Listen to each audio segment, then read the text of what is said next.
Welcome to today's edition of Mental Health Matter. Today we're going to be talking about living in recovery. I have a good friend on the show today who's going to share his story and how he's living in recovery. Stay tuned. Welcome to our show today, Pavel. I know you have a busy schedule, so I appreciate you coming on our show and just kind of sharing your story at how you overcame your addictions and where you are today. So why don't we just start out with you just kind of just sharing a little bit about yourself. Okay. My name is Pavel Melnichuk. I'm 24 years old. And right now my life consists of school and really just pursuing my dreams and my passions. I'm going to school for fire technology. Nice. Currently an EMT. I've been an EMT for about 2 years. Oh, nice. Yeah, so that's pretty much what consumes my life right now, aside from, my faith in going to church and, doing my hobbies. Okay. That's exactly what I do. So I gotta ask you, why EMT? Well, it has a lot to do with my story. Growing up, I've always wanted to be an EMT. Okay. But with what I'd gone through in life, the circumstances I put myself in and kind of the mistakes that I've made and the people that I've hurt in the process. And getting involved in ministry while I was in recovery really opened my heart to people and wanting to help people out. And since then, I really had this desire in my heart to do it, and I've fallen in love with it. When I was going to school, I knew this is what I wanted to do. Nice. When I started working as an EMT and I had the opportunity to save a life, I realized, Nice. wow, this is really what I want to do. And so I've just fallen in love with it and ran with it ever since. Nice. So let's talk a little bit about your childhood. What type of childhood did you have growing up? I had a really good childhood, actually. My parents were loving. They were there for me. They really gave me all that I want. Nice. Not in a bad sense to where I became entitled. Yeah. But to show me that they loved me. They're very strong Christian parents, believing and praying parents, and so they really taught me, how to be a good Christian, how to love the Lord, and how to be genuine and really compassionate towards other people, and really invest time into others and not to be selfish or to be entitled. And so my childhood was amazing. And I really have nothing to complain about. Nice. So Christianity played a big role with your upbringing. Yes, definitely. Nice. My parents, they worked hard, and no matter how hard they worked, they always had time to help somebody else. And so that leadership,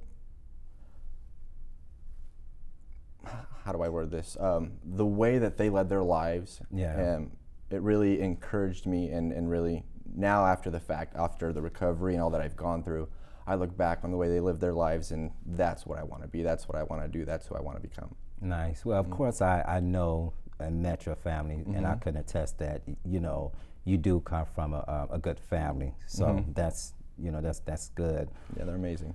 So let's talk a little bit about how did you get involved with controlled substance? I'll use that terminology. So how did you get involved with that? For me, it was all out of curiosity. Unfortunately, our family they had a lot of issues with addiction to controlled substances.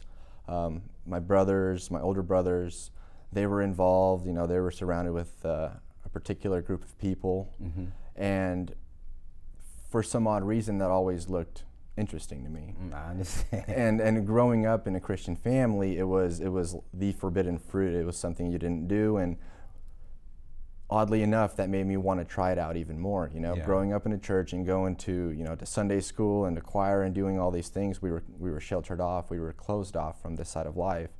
And so it was just one night, I was 13 years old, I randomly had this idea, hey, I want to try this drug, and I ended up trying it, and I fell in love with it. You know, most people, they'll get scared, they'll have a bad experience, or, you know, whatever the thing is. For me, it was the complete opposite. I fell in love with it, and I started running with it. I wanted the next best thing. It started from ecstasy, and it would just, you know, move its way up all the way to methamphetamines and heroin. Yeah. Within a matter of years. Wow.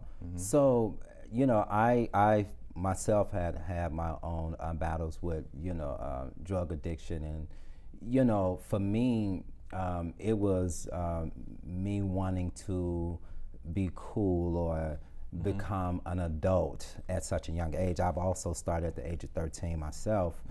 And do you think that for you, because you grew up in a Christian home, do you think that because it was forbidden, do you think that gave you more of a desire or urge to try it in a sense, or it was just kind of one of those things that just happened? I believe that played a factor. Okay.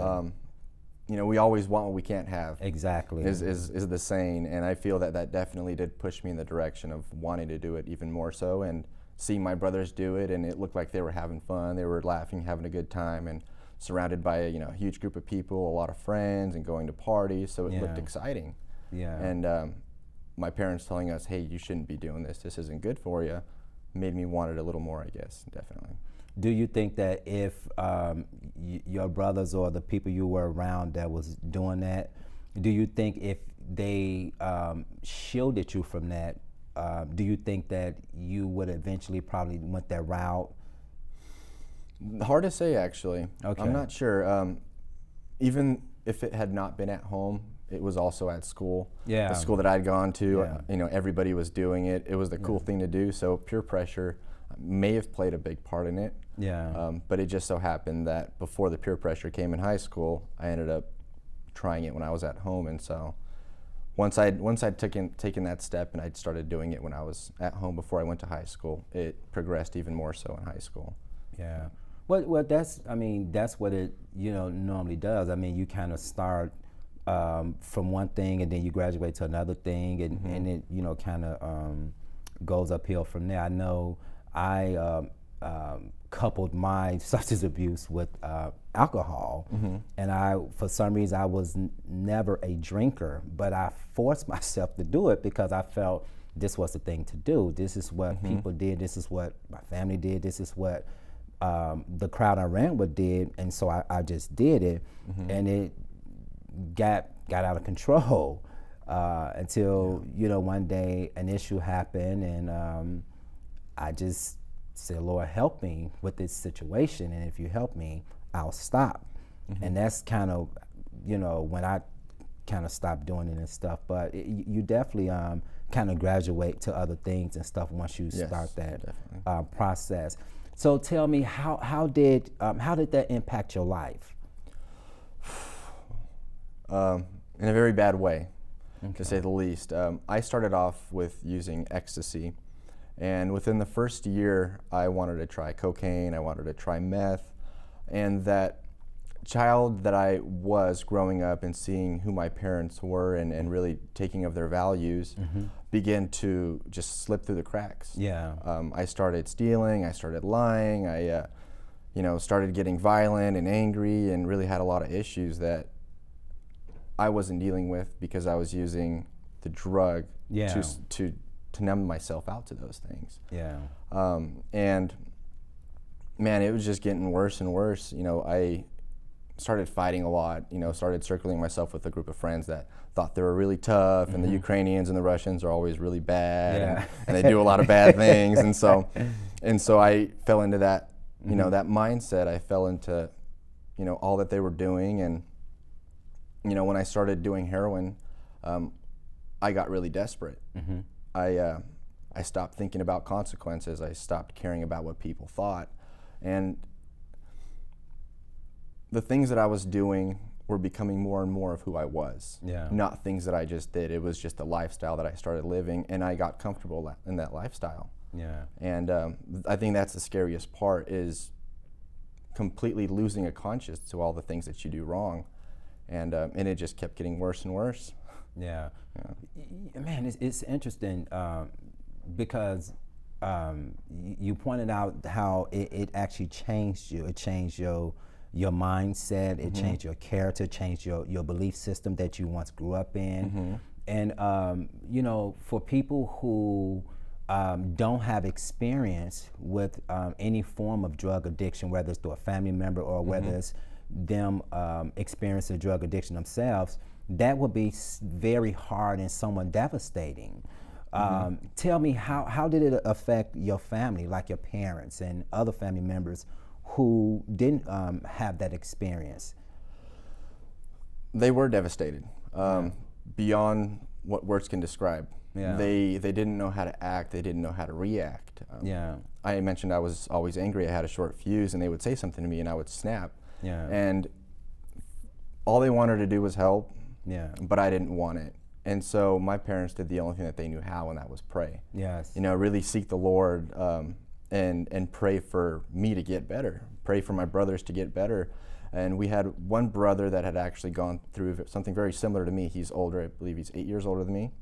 And when he changed his life around, my parents realized, like, hey, there's hope. There's something that can be done. Yeah. Unfortunately, when it came to enabling, they did enable us. They didn't take that big step and tell us, hey, get out of my house. Yeah. You know, they were the parents that wanted us to be home. They're like, hey, you're doing drugs. You know, we don't like that, but we want you to be home because we want to know whether you're alive. Yeah. You know, whether you're safe, whether you're, you know, making sure you're not in a club or you're not stealing, you're not in places where things can happen and you can get hurt or even worse, die. Yeah. I love your honesty about that because for me it's important that people realize the impact that enabling can have on a person, because it can actually make or break a person. Fortunately, in your case, it worked out. Yes. But let's speak on that a little bit. What would you say to family or friends that, you know, tend to enable the loved one in that type of situation? Coming from a person being the drug addict, what would you say to the loved one that enabled that person? In my scenario, it was 1 in a million where I came to a place where I wanted to change while they were enabling me. That's awesome. But 99% of the time, that's not the case. Yeah. We have, as ex-addicts or as addicts, we have a tendency to abuse our relationships, our loved ones, and drag out as much as we can, whether it's, you know, staying at their house or stealing or taking advantage of their trust. And I went to a program called the Dream Center, and through that program, there was anywhere from 120 to 150 men in that program at a time. Wow. Within Within the first 30 days, approximately 50%, maybe 40% dropped out. So there was a really high turnover rate.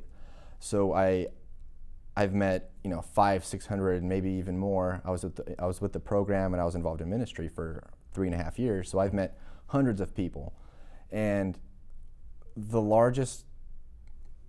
majority of the people that were kicked out of their house, and they told their parents pretty much told them, like, hey, you're getting out, we're sending you to the Dream Center, we're no longer helping you. They would always mention that they realized they needed to make a change because there was nowhere else to go. Exactly. There was nowhere else to go but to get help. And so that big step by the family, which is a very difficult one to do, to kick to kick a child out of the house and tell them, hey, we love you, but we can't do this anymore. Yeah. They finally realized that the only way that they can, you know, get back into society, get back into their families' lives, whether it's their parents, their children, their spouses, is by making that change. And for most of the people that made the change because they realized they hit rock bottom and there was nothing else to do, they were the ones that were genuine about the change and made that commitment and actually followed through with it. Yeah, and that's important. I know I have my youngest brother, you know, he's kind of going through his own little thing, and my mother, she enables him. You know, I have 2 brothers up there in Chicago, But the youngest one, he's going through his thing. My other brother's kind of got his life together. But my mother, she enables him. I tell all the time, put him out. Put him out. He's an adult. Put him out. But she won't do it. And part of the reason why is because I have another brother who lost his life to gang violence, and so that constantly play on my mom's conscience, and she feels like if I put him out there in the street, then what if that happened to him? But you're not doing any good by allowing him to come into your house being disrespectful, doing all this other crazy stuff. So yeah, that's important. So how did you get introduced to the Dream Center? And I want you to kind of touch on this story about you and Andre, because for real, that really, really touched me, man. Like, because you kind of communicate to me about how when you went down there and how his face would just just smile. And talk a little bit about that. Okay. Is it okay if I give a little backstory?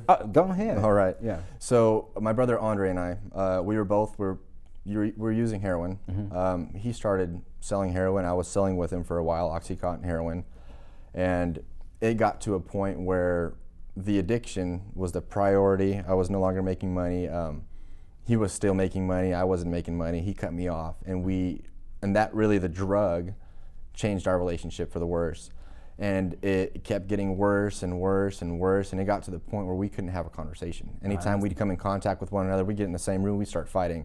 And it wasn't words, it was fists. We were getting in physical altercations, and he finally made the decision, hey, I want to change my life around. And he told me, and I was kind of like, hey, whatever, do your thing, I don't really care.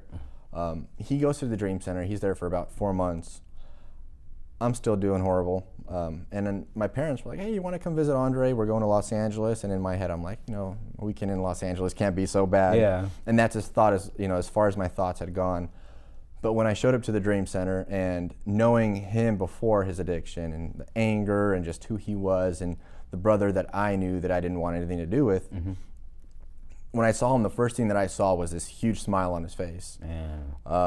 And he gave me a huge hug. I was the last one that he hugged. We all got out of the car one by one. He hugged us, and it was the craziest thing because what I saw in that moment wasn't a lie. It wasn't, hey, I'm just trying to get clean for a few months, fatten up, and go right back out there. He was really changing, and he started talking to me, and he's like, hey, man, I'm sorry about everything. And in my mind, I'm thinking, how could you forget, the conflict that you and I had just a few months back? And he doesn't mention anything about it.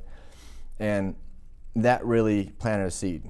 Right there in that moment, I didn't say, wow, I'm going to come to the Dream Center. I'm going to go into recovery. I kept doing what I was doing for a few months. And when I hit rock bottom and I was in my room and I realized that I'm sick and tired of being sick and tired, that I needed to change, that thought popped into my head. And I realized that if I want to do something about my circumstance that I put myself into, I really need to go to the Dream Center. And something my mom always told me was, you've done everything in this world, violence, drugs, doesn't matter. You've experienced everything that life has to offer. The one thing that you haven't really given your all to in your adult life is giving God a chance and pursuing Him. And she told me something that was, it was simple, but it was spot on. The worst thing that can happen if it doesn't work out for you is you go back to your miserable life. I love that. Yeah. I like that a lot. Man, that's awesome, man. Like, that's awesome. And I'm only saying because I know your family, met your mom and your dad, and obviously Andre. That's awesome. So, your first day at the Dream Center. What was going through your mind? Like, what were you thinking? Were you thinking this is a mistake, or I know I want to be clean, but this is hard? And how hard was it? Because think about it, you coming from this lifestyle of freedom, so to speak, and in these type of programs, there's protocol. That you gotta kind of adjust to their system and their way of doing things. How was that for you? Culture shock. Yeah. It was difficult. I knew I wanted to do it, but everything inside of me was telling me to scream, just run the other direction. Don't come here, don't. Because when you enter into the program, you're not given methadone or Suboxone or Subutex for your withdrawal. Oh, really? You're going cold turkey. Oh, I didn't know that, really. And I was doing about a gram of heroin a day before I went to the program. So cold turkey off a gram of heroin a day isn't easy. I'm sure. And Wow. and I was always brought up, and when I was hanging out with my friends, it was always a Ukrainian and Russian community. We didn't So really no black folks, huh? no black No black folks. Okay. Nope. There was nobody except for our kind, quote Yeah. unquote. And so to get put in a place where there's 150 different personalities, Wow. different characters from different walks of life was just not something I was looking forward to. Yeah. But it worked out for the better. Yeah. So how did that better you as a person being exposed to different people or different people's situations? Because I'm sure you heard a lot about their stories and their walks of life. How did that help you as a better person to kind of understand and have like sympathy and empathy and compassion for other people even to today? It changed my perspective on life. Growing up in a Ukrainian community, we were always taught to keep to ourselves, that everybody else is less than, and it was almost like a superior mindset, which is very odd because many of those people are believers, and equality was not something that was really taught in just the place that I grew up and the people that I was surrounded by. Yeah.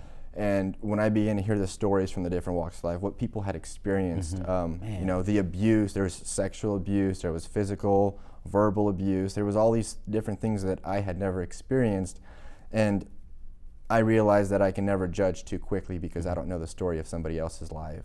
Nobody's life is like my own, and my life is like nobody else's. We've all experienced, different things. And so I've heard stories of things that I couldn't even imagine going through. I turned out the way that I did prior to recovery because of a simple choice that I made. A lot of these other people were led into lives of drug addiction because of something that had happened to them as a child when they were vulnerable, when they had absolutely no control over what was going on. Yeah. And that really, it humbled me. Wow. And it put life into perspective. And to this day, I still remember stories, and I still have friends that I met there that have gone through some incredible things and have gotten past those things, and they're better because of it. So it's definitely changed my perspective on a lot. Yeah.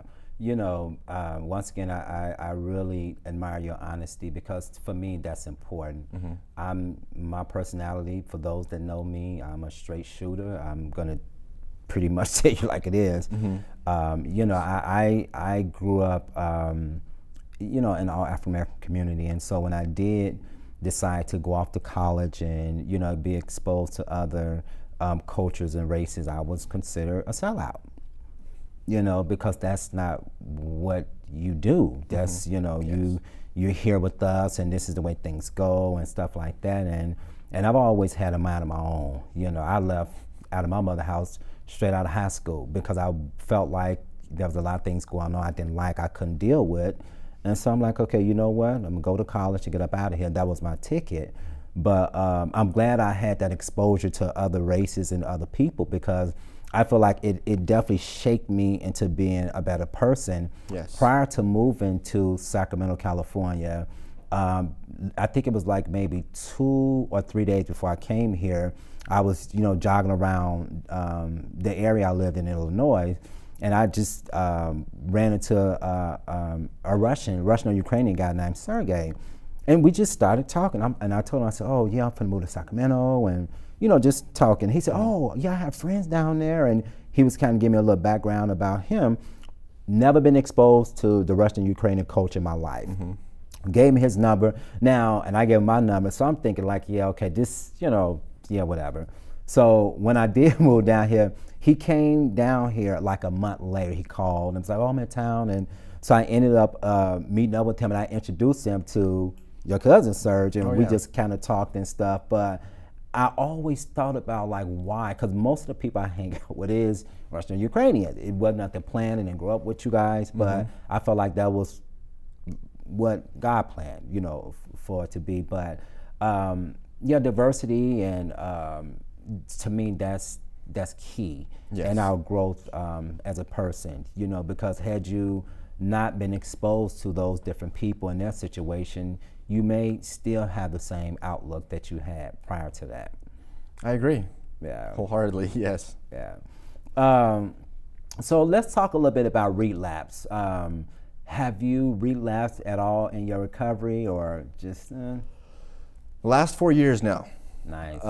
Before that, so I'm 24 now. I've been sober for almost 4 years. I came into the Dream Center right before I turned 21. Man, So yeah, it was 8 years of chaos. yeah, And there was several times before I had gotten clean this last time that I'd try, and it'd last 2 weeks.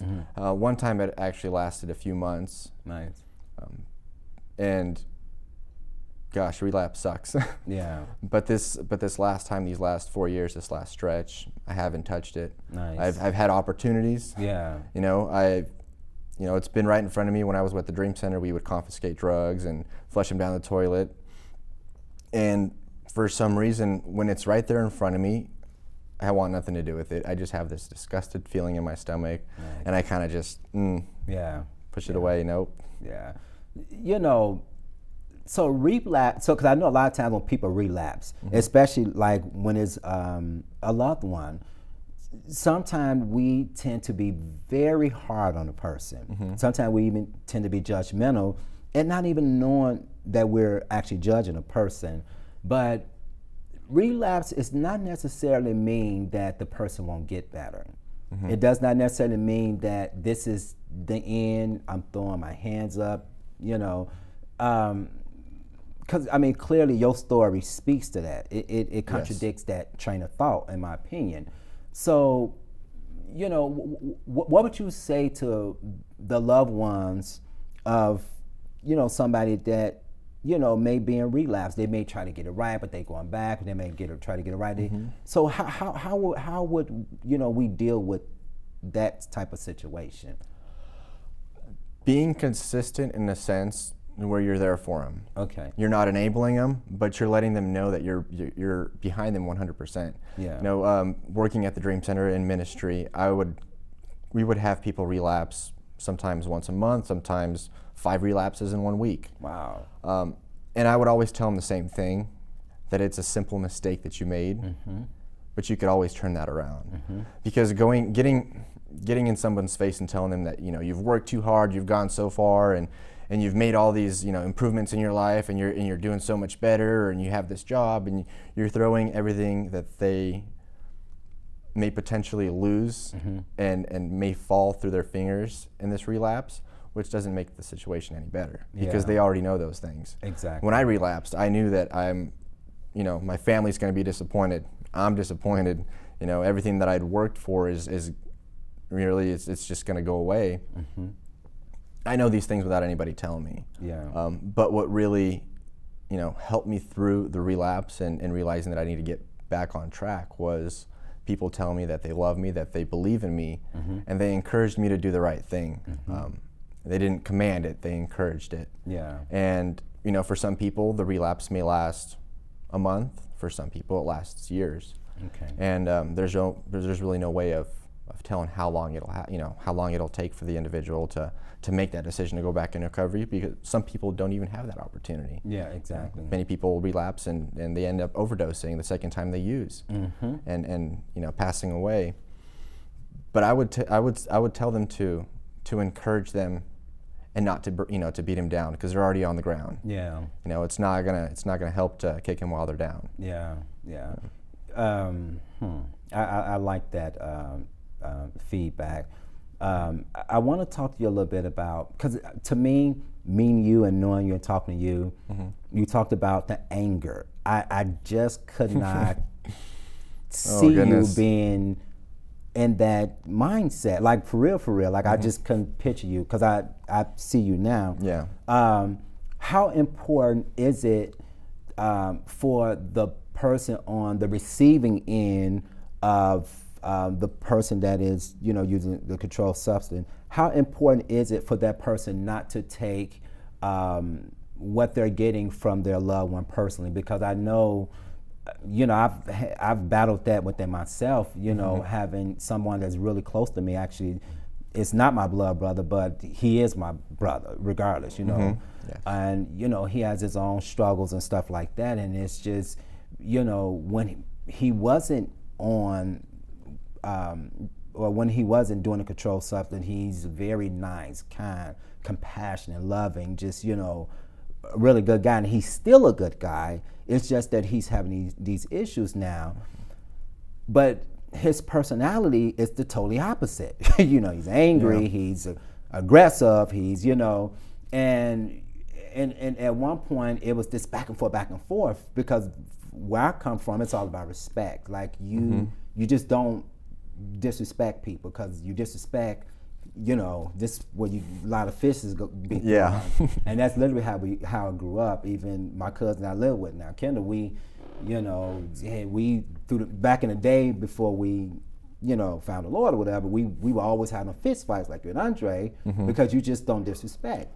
And so I had to really take a lot of this into consideration, that you know, he really don't mean it, that it's part of, you know, his situation, because it's tough when you got somebody that you truly love and care about and want the best for them, and they're antagonizing you, and you have to really go within yourself and dig deep and say, you know what, it's, you know, it's okay. Like, the real person does not mean that. How important is it not to take that personally?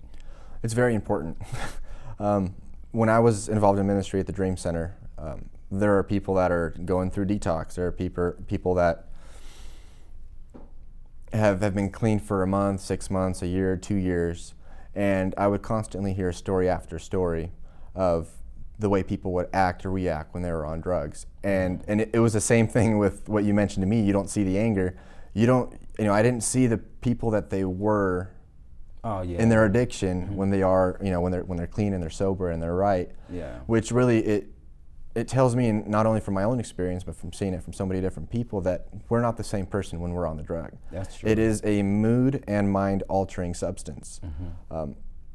Anger, agitation, depression, you know, emotions up or down, regardless, they're affected to some capacity in every individual. Yeah. And I feel it's very important to not take these things personal, because, for example, your friend that you were talking about, you know he's a good guy. Oh yeah. And you know that when he's on these, you know, on these drugs, he's not the same person. Well, the only thing that's changed is the substance in his life. He's the same person. If you take that away, if they're able to, you know, get through recovery, they're going to go back to being that same person. You know, that anger that's being caused by the drug, that, you know, that depression that's being caused by the drug, those things start to fall away. Yeah. And what's so scary about using drugs is it suppresses a lot of emotion also. You know, me being angry, you know, and I was a heroin addict, I would suppress, you know, a lot of my emotions. I'd be numb, and I would have to start learning how to deal with these things all over again. When I went into recovery, I had to learn how to deal with my anger. I had to learn how to be patient, you know. I had to learn how to deal with people that I didn't like, you know, all these things that I had to literally, you know, things that I should have learned when I was growing up, but, you know, I was doing drugs. I had to relearn everything and really just be a new person, be myself. And it's a long and difficult process. But it's definitely one that's worth it, you know. It's incredible. You know, you are definitely, in my opinion, you're definitely mature for your age. You've okay, let me say it like this. Let me just say it.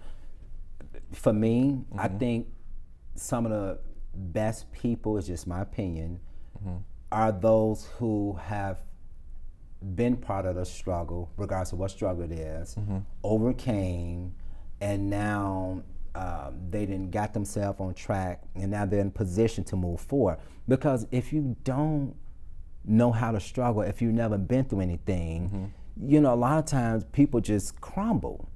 You know what I'm saying? I know for myself, I've, you know, had to sleep in abandoned buildings, and, you know, at a young age, and getting put out by my mom, and she was an alcoholic, and all this crazy stuff going on. That made me part of who I am today. I have a strong personality. I feel like I'm mentally strong, and that kind of pushed me into want to do better for myself, even though I got, you know, impacted by, you know, my drug use and things like that. But I am who I am because of my struggle.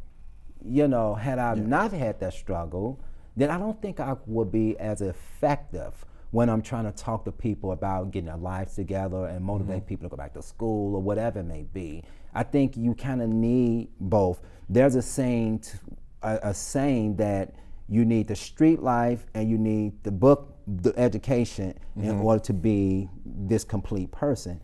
I agree with that because I got both, you know. So kudos to what you're doing. So let's talk a little bit about what are some of the symptoms of a person that is in relapse. When people start to distance themselves. Okay. There's like you mentioned the emotions, you know, that start to, they start to surface, you know, from drug abuse or drug addiction. You start to see these things, whether it's a short fuse, whether people start to isolate themselves. Yeah. Everybody's different. Yeah. You know, there's some people that take these drugs and all of a sudden they're an extrovert. They're talkative. They're all over the place. They're, you know, laughing, having a good time. When that's usually not their character. They're usually a little bit more, you know, they hold themselves back. They're not as open. So it's different with every individual, and I feel that it's important to know the person to identify the signs. That is very true, because when I was, you know, had my little battle, I became more of an introvert. I became more quiet and not as talkative. So that's definitely true. Yeah, I'm the same way. I think I'm an introvert on both sides of that, but I'm more open and more talkative and more social when I'm not on it. As soon as I start to use drugs, I'm not around. I disappear. Yeah. And that's, you know, when I relapsed before, that's exactly what would happen. My parents would notice I'm not coming home. You know, he's not talking to us. He's not getting up, you know, as early as he usually does. He's kind of just isolating himself, and that's when the questions start to come around. Hey, are you doing okay? Yeah. So, what is one of the most memorable stories or situation that you can think of when you was actually using, like that you look back and like, man, really? Oh, I can think of one because I think you kind of shared with me before, but I want to know what yours is. I think one of the most memorable ones was an altercation that my brother and I had. Okay. I may have shared a different one with you, but this one that comes to mind was at home, and I had nieces and nephews and cousins over, and it was a full house. You know, we had our whole family there, and you know, right there in the kitchen, like we're in the kitchen, everybody's there, people are in the living room, and he and I break out into a fist fight, and with all of our family there. You know, the kids started crying. They didn't know what was going on. He's bleeding, I'm bleeding. And, you know, there's hundreds of situations that I was in where I look back now and I'm thinking, man, what was I thinking? Yeah. Like, what went through my head? Why did I do that? And the sad part is I don't have an explanation. You know, the bursts of anger. You know, I would steal, I would do whatever I needed to do, and it was just, I was just a bad person, you know. But yeah, I'm definitely glad that's over and it's done. It's gone. Well, you're headed in the right direction. Thank you. How important is it to be surrounded around positive people that has a positive influence on our life? Because, you know, sometimes, you know, I'll give you an example. I got my two older sisters. Matter of fact, all my mother kids battled some form of drug addiction, but my two older sisters, they had like real strong addictions. But when they got clean, they didn't necessarily change their environment of friends. They kind of kept with these same friends that were still getting high. My older sister that is over me, she actually died like 2 or 3 times, and they brought her back from ODing. And so the last time she OD'd, she was in Chicago, and they gave her a shot or something, whatever it was, and it brought her back to life, and that scared her enough to, you know, where she stayed clean, but she still surrounded herself with these same friends that still, you know, use substance. So how important is it for us to change our environment of friends? I feel that is probably top 3 on the most important list. Okay. Me personally, I can't go back to the same environment. I can't go back to the same friends. One of my friends just got out of prison. He did, I think it was a 7 or 8 year stretch. He was in there for a while. He and I would fight, we would steal, we would drink and do drugs and do all these different things together. Those are the memories that I have with him. That's who he knows me as. That's what I know him as. Yeah. And, Wow. me and him have been through a lot. He saved my life, and back then, like, I would have taken a bullet for him. I would have jumped down in front of a car for him. Wow. But I just know that if he is the same individual that he was, that I can't be around it. One, it's peer pressure is a big thing. Yeah. Oh, yeah. For anybody. The last time I relapsed before I went to the Dream Center, I was having a really bad day. It was just like everything was going wrong. I was stressed out, and I called one of my friends that were still using. I ended up relapsing. If I had called someone else, that has a positive impact on my life and would have talked to them about it, they would have been like, hey, come over. Yeah. We're going to go out to the movies, we're going to talk. The people that you can depend on, people that have a positive impact, you can come to them in the most difficult times and they will talk you out of a relapse. Yeah. You call the other friends, they're going to say, hey, let's go get a few beers and let's go get high. Yeah, That's of course. counterproductive. That doesn't do anything for you. Wow. So I feel that, being surrounded in a positive environment, being surrounded by people that know what you're going through, people that you can talk to, people that you can be vulnerable with is extremely important. Yeah. Because everybody, following recovery, they all have difficult days. Life doesn't get easier just because you stop doing drugs. Yeah, exactly. And actually it gets a lot more difficult. You have more things you have to deal with. You have responsibility, you have your emotion, you have the thought in the back of your head where it's like, hey, you can get high and everything will be okay. You still have to deal with all those things. And if you're surrounded by people that aren't going to help you with that and help you through that, the chances of you going back to where you started are highly likely. Yeah. I think it's important too that people like you and I and many others who have overcame some form of addiction, I think we have a responsibility to educate the community, to make known about some of these issues, and to people who may not have experienced it. Sometimes things can be good on top, but not really knowing that there's someone from your lineage, your family, that will experience this. So I think it's important that we educate the community about that. I love talking in general anyway, but especially about stuff like this because it's dear to me because it's something I've been through, and it's something that I want people to know about. And if you have not experienced this from a loved one or yourself, then you still need to know, because you may encounter this with a friend or a coworker or somebody at the gym, anybody. So Yes. Do you think that's important? Yes.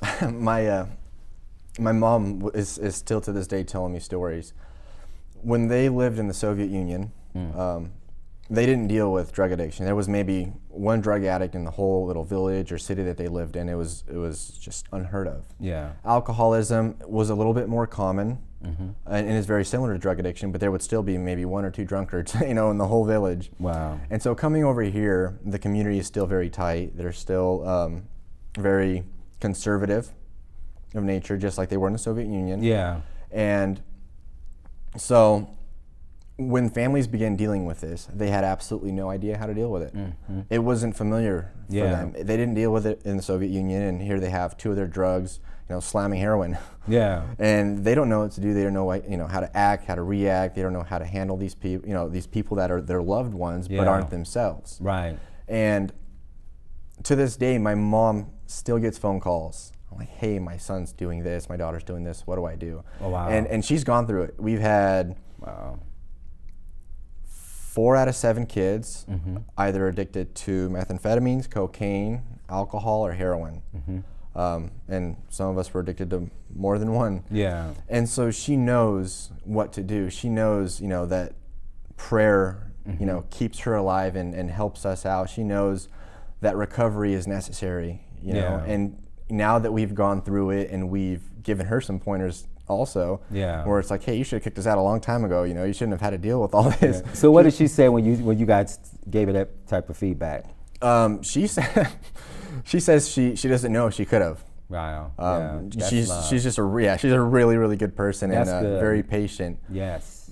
But you know, she now realizes that it would have been the better choice, because we would have sought help much quicker. Yeah. Yeah.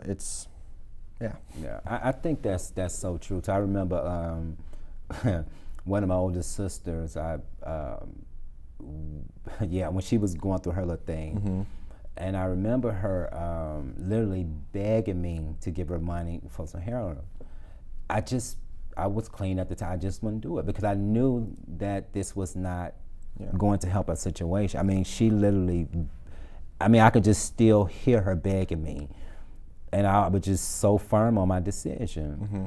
And I remember one of my uncles coming over, gave her money to go get her fixed, so to speak. She went, and she came back, and she was okay in a sense as far as her being intoxicated with that drug of choice. But man, it's important. The support system that we have, in my opinion, they do play a role as to how or when we get sober, so to speak, or try to seek out recovery. Because if you don't experience tough love, you're just gonna continue to manipulate, lie, and do what you need to do in order to get what you want to get. Mm-hmm.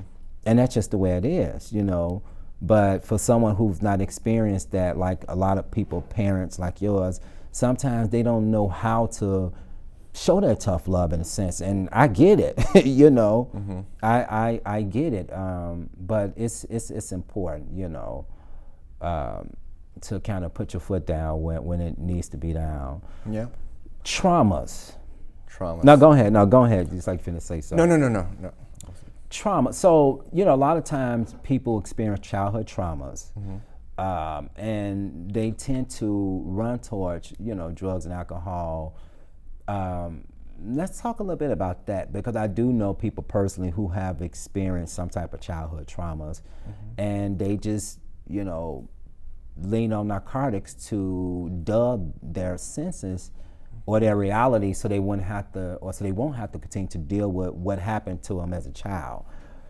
Do you think that, you know, how do you pull people out of that to really try to deal with the reality instead of dulling their senses with some type of substance? Well, it's difficult for me to say because I had never gone through that. Okay. But I know people that have, and I know people that have gotten past it and have moved on with their life. And something that they say is, you know, you need to receive direction and help and assistance from people that have gone through the same thing. Yeah. Because I can tell my story all I want to somebody else that, you know, was molested as a child. But in the back of their head, they're thinking, this guy's never been through what I've been through. He doesn't know what I've experienced. He doesn't know what I have to deal with in the back of my head. He can never tell me how to live my life or how to improve it in any sense because he doesn't know what I've gone through. Yeah. And so I believe that, you know, as you said, it does play a major part in addiction. There are more people that I can count that have gone through childhood traumas that were at the Dream Center. Yeah. Wow. And, you know, all the help that they had gotten, you know, aside from giving their life to Christ and you know, becoming a believer and taking on, you know, Christ and really becoming a better person and developing their character. Yeah. They say that, you know, talking with somebody that has gone through the exact same thing and asking how they had gone through it and, you know, what steps they took and who did they talk to, what did they do, that's how they were able to get past these areas in their life. And one of my best friends actually, he was molested as a child, and you know that led him down a deep dark path. He was in foster care. Yeah, I believe I might have mentioned it to you. He has an incredible story. That he changed my life. When he told me his story. But there was somebody that had gone through the program before him that had gone through something very similar. Yeah, and he was able to help him out, and they're both doing great. One's in Philadelphia, the other one's still in Los Angeles. Wow. yeah, they're incredible stories. But I feel childhood trauma does play a big part, and a big part of getting out of that is finding somebody who's able to relate and has gone through the same thing or something similar too. Yeah, yeah, and I you know, I agree definitely with that because it's. I mean, if you like, I gave you a scenario about, you know, I've been approached by different guys in the gym, and oh, you need to do this, you need to do that, and these are supposed to be personal trainers. Well, if you don't look like you work out, there's not much you can tell me. Yeah. You know, I may be a thinner guy, but I feel like I'm in better shape than you. So what can you tell me? And that's kind of the same thing that you're saying in a sense. You got to been able to walk the walk, or had been walk the walk before you could try to tell somebody else how to walk the walk, so to speak. And that's important. I think a lot of people are so ashamed of their past or what they've been through. I'm so grateful I've never been like that. I've had family members tell me, look, when you're doing that little show, don't talk about what I did or my life. And I'm like, oh, well, you're part of my life. So some might come out. I'll just use discretion, you know. Yes. But I do think it's important that we do share our story because it will help other people. There are people right now today that probably watch this program and probably struggling and want to get help, but feel like there's no hope. And they may see you and think to themselves, like, wow, okay, he's doing good. He's had a struggle, and now he wants to move forward. So let's talk a little bit about, we got like 4 minutes left. So what's next for you in your recovery? Like, what's next for Pavel? Pursuing my dreams, my passions. Okay. Being an addict, you lose all hope and sight for the future, for what's to come. The only thing you're looking for is your next fix. Yeah. You know, your next drink, whatever it is. And I've never been able to look forward till now, you know, after my recovery, and making an impact not only, you know, on the people around me, but somebody else's life. You know, becoming an EMT, becoming a firefighter, becoming a paramedic. These are things that I want to do. Nice. And it's not for personal gain. It's simply to help people out, you know, and that's my dream. You know, I wanna be part of a community. I want to do good by people, and also help people with my story. I feel like if I could be in that position and being what I'd gone through, it would be an example that you don't have to allow your past situations, your previous circumstances, to determine who you become, who you are, or what you're able to do. Yeah. So I'm just going to throw this out here for people to know. So you are taking care of the mental aspect of your life by living in recovery, but you're also taking care of the physical aspect of your life because you do other things to keep yourself healthy. So what else do you do? Fitness. Okay, fitness. I'm big into fitness. Yeah. I love fitness. I keep being told that I should become a personal trainer. Yeah. It's something that I'm also passionate about, and I love seeing people better themselves, have a better quality of life through fitness and healthy eating habits. And so I've been training my sister and like doing little things here and there, and just giving tips to people. And that's actually something it's been coming up more than once. So I might even get my personal training license and start doing that also. But yeah, fitness, eating healthy, taking care of myself. Yeah. Something that I've never done. You know, I put so many chemicals in my body, more than I can, care to mention. Yeah. But I've made a decision to live better in every aspect. That's awesome, man. Eventually we're gonna do, I did a show, I think, on health and fitness before. Matter of fact, I did. So when I do put together another show on health and fitness, I already purposed that in my mind, thought about it, like, okay. I'm gonna get them back on there. So, cause that'll be something. Probably do that. Cause you are, man.